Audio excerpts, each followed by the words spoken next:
I used to joke that my old house was haunted until I realized something very real had been living above me the whole time. I was 26, living alone for the first time in a small, creaky two-bedroom rental on the edge of town. It wasn't fancy, but it was mine. The kind of place with crooked door frames and a thermostat that never matched the weather. There was a square attic hatch in the hallway ceiling, one of those plain white panels with a thin trim of dust around it. The landlord told me not to worry about it, said the insulation up there was a mess and there was nothing worth seeing. The first few weeks were quiet. I worked a 9 to 5 at a local insurance office, came home, cooked something simple, and watched whatever was on. Normal. I remember telling my mom on the phone how peaceful it felt.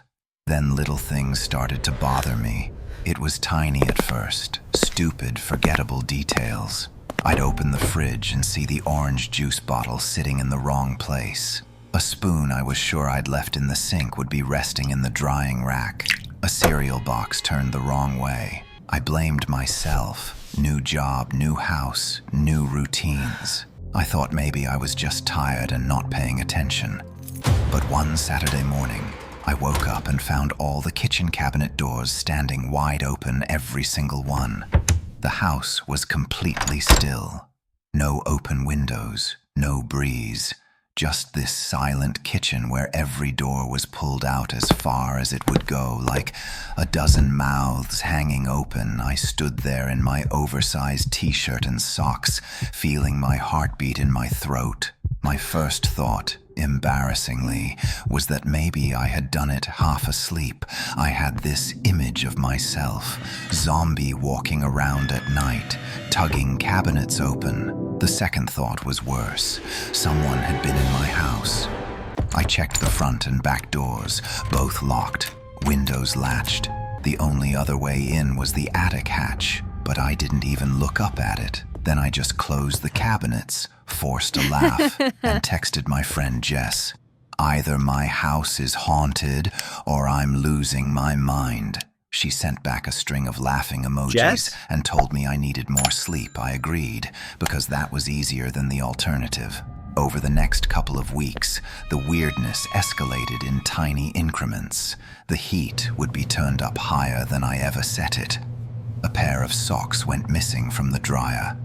I'd hear what sounded like a single heavy step in the hallway when I was in the shower, then nothing. One night, I woke up sure I'd heard the floorboards creak right outside my bedroom. But when I opened the door, the house was still and dark. I started leaving a lamp on in the living room at night, just so I wouldn't wake up to total darkness. I triple-checked the locks before bed, pressing my palm against the deadbolt as if I could somehow feel how safe it was. The attic hatch became this constant presence in my mind.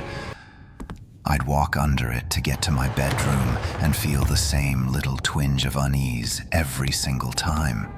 You know when you're sure someone's staring at you, and when you turn around there's no one there. It felt like that, but from above. One evening, after another long day at work, I came home and dropped my keys in the bowl by the door. The living room lamp was on. I froze, because I was almost certain I'd turned it off that morning. I told myself I was being paranoid. I walked through the house, calling out, "Hello," even though I knew how stupid that looked. When no one answered, I checked every closet, every corner, under the bed. Nothing. But when I stepped back into the hallway, I noticed something that made my stomach twist.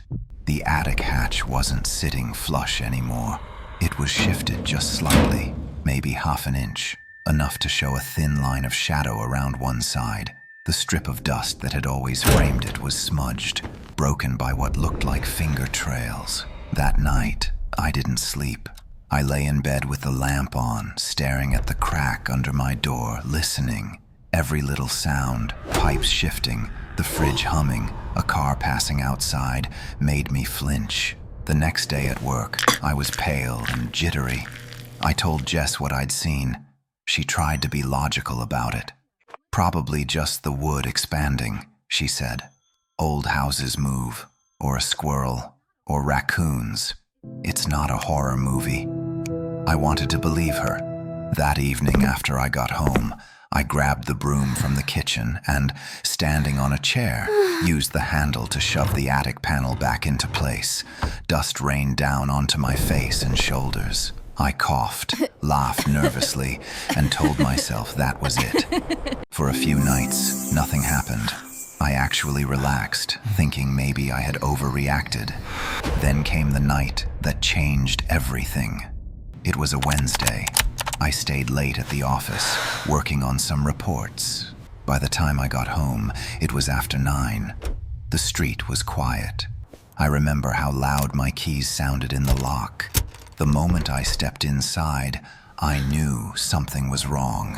The house was warm, too warm. The heat was set high again, higher than I'd ever put it.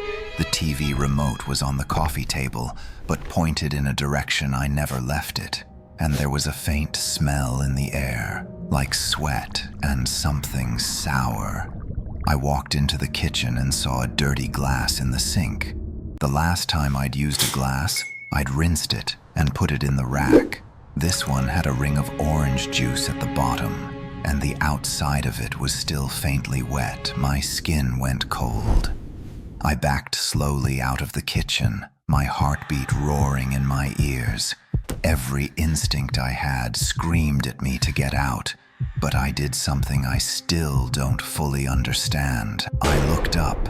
The attic hatch was open, not just a crack this time, open enough that I could see the black square of the crawl space above, and hanging down through it, just barely visible, was the end of the pull cord. Someone was up there. I didn't say a word. I didn't even breathe for a second. I stepped into my bedroom, closed the door as quietly as I could, and locked it. My hands were shaking so badly, I almost dropped my phone as I dialed 911. I kept my voice low. My name is I Maya. told the dispatcher my name, What is my your address, emergency? and that I thought someone was in my attic. Ma'am, She can you asked if hear? I could hear anything, and I realized I could. A slow, dragging sound above me, then a soft thump. I remember whispering, "He's moving," before I even realized I'd said, "he." The dispatcher told me officers were on their way, told me to stay on the line, to stay where I was. She asked if there was a way out of the bedroom. There was a window, but it was on the second floor with a steep drop to the driveway. Then the hallway floorboards creaked. It was a distinct sound, different from the muffled shifting above. A step, then another. Coming closer to my door, the doorknob jiggled. I pressed my back against the door, holding my breath. The metal rattled softly, not in a panicked way, but in a deliberate, testing kind of way, like someone was seeing how solid the lock was. Then it stopped. There was a long silence, Ma'am? and I heard the dispatcher's voice in Are my you still ear, there? asking if I was Are you still okay. there? If he was inside the room. I didn't answer. I was listening. From somewhere farther away in the house, I heard the faint wail of sirens growing louder. At almost the same moment, there was a sudden flurry of movement, fast footsteps, the scrape of something being dragged. Police! The next few minutes are a blur. The pounding Open on up. the front door, officers shouting, the dispatcher That's telling the me it was officers, them. ma'am. I unlocked my bedroom door with trembling hands and opened it to see 2 cops in the hallway, guns drawn, Police! eyes sharp. They swept the house. One of them pulled down the attic ladder and climbed up. I stood there in the hallway, arms wrapped around myself, listening to his footsteps overhead. "Got something," he called down. Later, they showed me pictures from up there. Someone had been living above me. There was a thin mattress laid across the beams, a pile of fast food wrappers, empty water bottles, and a small stash of my missing snacks and canned food. There were cups, filled with things I don't want to think about, lined up near a vent that looked straight down into my bedroom.